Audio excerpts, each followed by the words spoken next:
Assalamualaikum warahmatullahi wabarakatuh. Apa khabar kepada kamu semua? Mudah-mudahan kita semua dalam keadaan yang bersedia dan dalam keadaan yang sihat. Okey, pertamanya mari kita sama-sama membaca doa. Bismillahirrahmanirrahim. Allahumma aftah alaina hikmataka wanshur alaina min khazaini rahmatik ya arhamar rahimin. Rabbi shrah li sadri wa yassir li amri wahlul 'uqdatam min lisani yafqahu qawli. Subhanaka la ilma lana illa ma 'allamtana innaka antal alimul hakim. 'Allamal insana ma lam ya'lam. Wa sallallahu ala sayyidina Muhammad wa ala alihi wa sahbihi wa baraka wa sallam. Walhamdulillahi rabbil alamin. Allahumma amin. Amin amin ya Allah. Mudah-mudahan dengan bacaan doa kita itu Allah berkati majlis ataupun Allah berkati masa kita dalam kita mempelajari sesuatu ilmu itu, mudah-mudahan. Okey, seterusnya. Okey, bersama dengan saya Hafizi bin Omar. Kita pada pelajaran akidah tahun 5. Pelajaran akidah tahun 5, kita di bawah tajuk sifat wajib bagi Rasul. Pengertian Rasul. Rasul ialah seorang lelaki merdeka pilihan Allah, menerima wahyu daripada Allah, ditugaskan menyampaikan kepada manusia. Okey, Rasul dia berbeza dengan Nabi. Kalau Nabi sama aja, seorang lelaki merdeka pilihan Allah, menerima wahyu daripada Allah, tetapi hanya untuk dirinya sahaja. Kalau Rasul seorang lelaki merdeka pilihan Allah, menerima wahyu daripada Allah melalui perantaraan malaikat Jibril, ditugaskan menyampaikan kepada manusia. Itu tugas Rasul. Rasul ditugaskan menyampaikan wahyu kepada manusia. Okey, faham pengertian Rasul? Kita terus lagi. Okey, kita lihat sifat wajib bagi Rasul. Rasul wajib mempunyai 4 sifat ini. Seorang Rasul wajib mempunyai 4 sifat ini. Apa dia? Yang pertama, as-sidqu. Apa maksud as-sidqu? Benar. Sebab itu kalau kita tengok sahabat Nabi yang bernama Sayyidina Abu Bakar As-Siddiq. Sebab apa? Sebab Sayyidina Abu Bakar membenarkan semua kata-kata Nabi ataupun kata-kata Rasul sallallahu alaihi wasallam. Itu as-sidqu, benar. Yang kedua, al-amanah. Yang kita ketahui sebagai amanah, tetapi maksud al-amanah yang lebih tepat ialah kepercayaan. Kepercayaan. Yang ketiga, at-tablighu, menyampaikan. Yang keempat, al-fatanah ataupun al-fatanatu, bijaksana. Jadi Rasul wajib mempunyai 4 sifat ini. Kalau kurang satu, maknanya dia bukan seorang Rasul. Okey, faham? Okey, kita teruskan lagi. Kita tengok satu persatu. As-sidqu, benar. Para Rasul wajib bersifat dengan sifat ini dalam semua gerak hati, perkataan dan perbuatan. Jadi jika kita kata Rasul ini dalam gerak hati dia, perkataannya, perbuatannya mesti benar. Kalau tidak benar, itu bukan Rasul. Seterusnya, benar dari sudut pengakuan sebagai utusan Allah. Jadi jika kita kata Nabi Muhammad sallallahu alaihi wasallam sebagai utusan daripada Allah, jadi benarlah. Benar itu bagaimana? Kita tengok dari sudut pengakuan dia. Bagaimana Nabi Muhammad mengaku kepada umat dia bahawa dia adalah seorang Rasul yang diutuskan oleh Allah, walaupun dia tahu beliau akan dicemuh dan dihina pada waktu itu. Itu kebenaran dari sudut pengakuan sebagai seorang Rasul. Okey, yang seterusnya, benar perkhabarannya datang daripada Allah. Okey, Rasul ini segala percakapan, perbuatan dia semua datang daripada Allah Subhanahu wa taala, dan mereka tidak mengikut hawa nafsu seperti manusia yang lain. Okey, seterusnya, benar segala perbuatan adalah bimbingan dan ajaran Allah. Macam yang tadilah. Seterusnya, segala yang keluar dari Rasul, sama ada dari khabar atau perbuatan, semuanya adalah wahyu dari Allah. Samalah macam tadi kan. Jadi apa yang dikatakan oleh Rasul, apa yang dikatakan, diperbuatkan oleh Rasul, apa yang lahir daripada hatinya, itu semuanya adalah daripada Allah Subhanahu wa taala. Seterusnya, dalil naqli. Dalil naqli as-sidqu. Okay, kita tengok. Bismillahirrahmanirrahim. Wa ma yantiqu 'anil hawa in huwa illa wahyun yuha. Sadaqallahul azim. Maksudnya, dan ia tidak memperkatakan sesuatu yang berhubung dengan agama Islam menurut kemahuan dan pendapatnya sendiri. Segala yang diperkatakannya itu, sama ada Al-Quran ataupun hadis, tidak lain hanyalah wahyu yang diwahyukan kepadanya.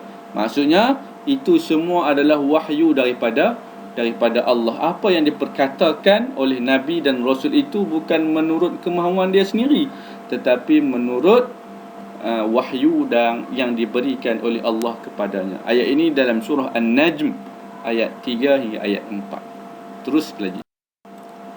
Dalil aqli.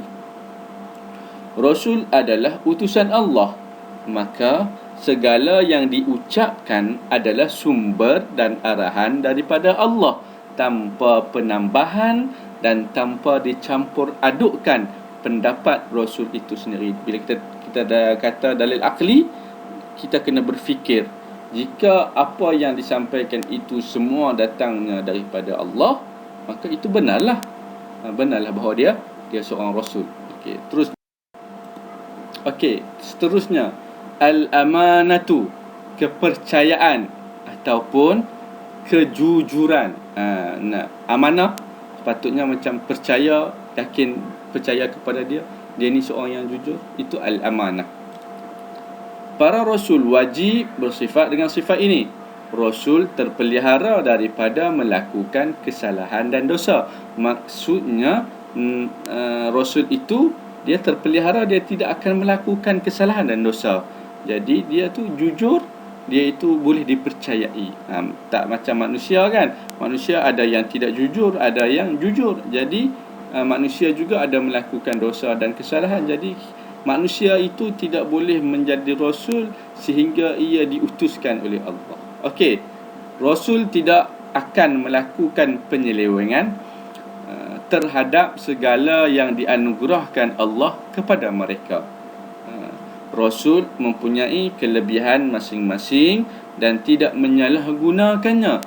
Tak sama seperti manusia. Manusia bila ada kuasa, bila ada pangkat, dia akanlah gunakan pangkat dia, akan guna kuasa dia. Jadi dengan kelebihan yang dia tu, dia boleh guna untuk tak tahulah benda baik atau benda buruk. Tetapi Rasul, bila dia ada kelebihan, sesuatu kelebihan, dia akan gunakan untuk berdakwah ataupun menarik umat untuk beriman kepada Allah, bukan untuk diri dia sendiri. Okey, dan yang terakhir adalah jujur dalam menyampaikan syariat yang diperintahkan oleh Allah Subhanahu wa taala. Seterusnya dalil naqli. A'udzubillahi minasyaitonirrajim. Inni lakum rasulun amin. Sadaqallahul azim. Maksudnya, sesungguhnya aku ini ialah rasul yang amanah, yang diutus oleh Allah kepada kamu. Okey, dalil akli. Rasul tidak mungkin melakukan penyelewengan dan pengkhianatan. Rasul dia tak akan menyeleweng dan dia tidak akan khianat. Kandungan wahyu hanya diketahui dan difahami setelah diterima secara beransur-ansur. Nabi pun dia tak pernah, Rasul pun dia tak pernah tahu apa yang akan diterima oleh dia. Tetapi bila sampai kepada dia, baru dia sebarkan kepada umat manusia. Seterusnya, at-tablighu, menyampaikan. Para rasul wajib bersifat dengan sifat ini kerana rasul akan menyampaikan kepada umatnya apa yang diterima daripada Allah. Itu tugas sebagai seorang rasul, mesti menyampaikan wahyu yang diterima oleh dia daripada Allah Subhanahu wa taala. Okey, tugas utama rasul adalah menyampaikan syariat, perintah dan larangan Allah. Kan? Dalam syariat ada perintah suruhan dan dalam syariat itu ada larangan ataupun tegahan. Para rasul menyampaikannya dengan yakin dan ikhlas terhadap kebenaran. Rasul bila dia menyampaikan sesuatu, betul-betul dia ikhlas dan betul-betul benar kerana yang datang itu datang daripada Allah Subhanahu wa taala. Dalil naqli. A'udzubillahi minasyaitonir rajim. Ma 'alal rasuli illa al-balagh.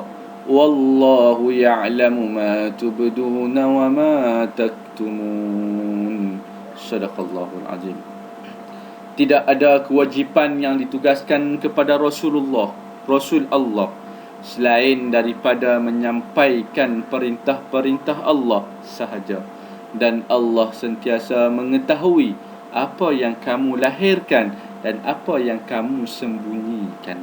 Surah Al-Ma'idah ayat 99. Kan Allah tidak ada kewajipan yang ditugaskan kepada Rasul. Rasul ni dia tak ada tugas lain selain daripada menyampaikan perintah Allah, dan Allah mengetahui apa yang kamu zahirkan atau yang kamu sembunyikan. Dalil aqli. Jika bukan disebabkan Rasul, pasti umat terdahulu dan hari ini tidak menganut apa-apa agama. Sebab apa? Sebab tugas mereka menyampaikan. Kan? Kita semua tahu bahawasanya umat terdahulu hingga kini menganut pelbagai syariat dan ajaran yang diturunkan, sama ada syariat Nabi Ibrahim, Isa dan Muhammad sallallahu alaihi wasallam. Bermula daripada Nabi Adam alaihi salam sehingga Nabi Muhammad sallallahu alaihi wasallam, ada ajaran-ajaran yang perlu diikuti. Contoh kepada kaum Nabi Ibrahim, ada dia punya ajaran dia. Kaum Nabi Isa ada ajaran dia. Kan, nabi-nabi terdahulu ada ajaran-ajaran yang diturunkan oleh Allah kepada mereka. Seterusnya, al-fatanatu. Al-fatanah, bijaksana. Para rasul wajib bersifat dengan sifat ini kerana ingin menyampaikan keterangan dan hujjah bagi menegakkan kebenaran dan mematahkan hujjah lawan. Jadi rasul ni dia kena bijaksana. Kalau manusia dia bijak sini saja, sana dia tak bijak, kan? Okey, jadi rasul dia mesti memiliki kebijaksanaan. Sebab dia rasul, dia nak berdakwah kepada kaum dia dan dia nak mematahkan hujjah kaum dia. Kan? Okey, rasul wajib cepat memahami persoalan yang diajukan umatnya dan menjawabnya. Rasul ni dia cepat faham. Dia cepat faham tentang soalan-soalan yang berlaku terhadap sekitar kehidupan umat dia, dan dia akan menjawab dengan cepat. Seperti mana yang kita tahu tentang sejarah Rasulullah, para sahabat jika berlaku sesuatu di luar jangkaan ataupun di luar fikiran mereka, di luar kebiasaan, mereka akan terus bertanya kepada Rasulullah sallallahu alaihi wasallam, dan Rasulullah akan menjawab dengan cepat, menjawab terus tentang persoalan yang berlaku. Dan yang terakhir, Rasul perlu menjana strategi untuk menghadapi tentangan dan cabaran serta strategi pihak musuh. Jadi sebab tu dia kena bijaksana, sebab dia nak buat strategi dia untuk menghadapi musuh, kan? Serta cabaran daripada musuh, macam mana dia nak lawan. Macam dalam peperangan, bagaimana strategi Nabi Muhammad dalam peperangan, kan? Ada strategi-strategi dia. Okey, itu al-fatah. Dalil naqli. A'udzubillahi minasyaitonir rajim. Wa tilka hujjatuna atainaha Ibrahim ala qaumi. Okey.